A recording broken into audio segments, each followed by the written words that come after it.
25 000 chômeurs en 1958, 200 000 en 1967, 3,5 millions aujourd'hui. Le nombre de chômeurs a explosé en France en l'espace de 50 ans. Pour s'en occuper, l'État a dû progressivement adapter ses structures.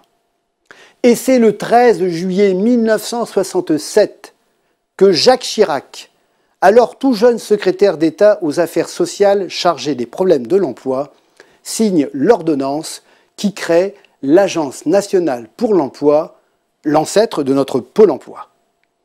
Il s'agit pour lui de dépoussiérer les services extérieurs du travail et de la main-d'œuvre qui, depuis la fin de la Seconde Guerre mondiale, ont pour mission de compter une poignée de chômeurs dans de vieux livres poussiéreux.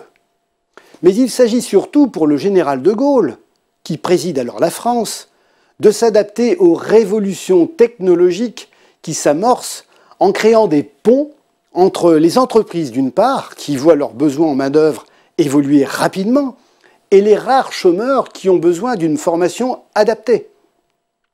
La première agence nationale pour l'emploi ouvre à Paris, rue de l'Abbaye dans le 6e, en 1968. Les quelques chômeurs qui s'y rendent rasent les murs avant de franchir la porte. Et pour cause, ils ont honte.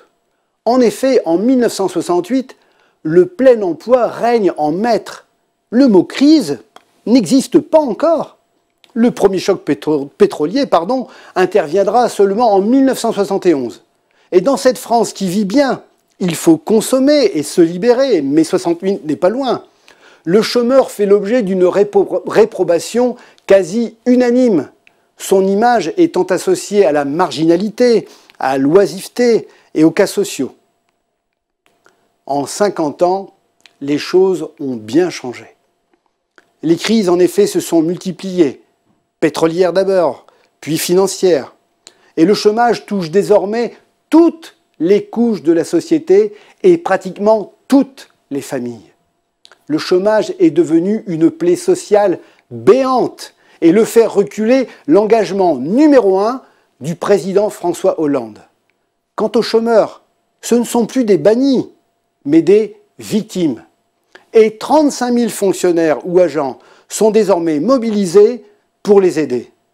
Et demain? Eh bien demain, le privé risque de suppléer le public, puisque déjà des sites internet actuellement en gestation, comme Joby Joba, et oui Job, permettront de faire du sur-mesure en identifiant précisément l'emploi qui correspond le mieux à leur profil grâce à des algorithmes très puissants. On n'arrête pas le progrès.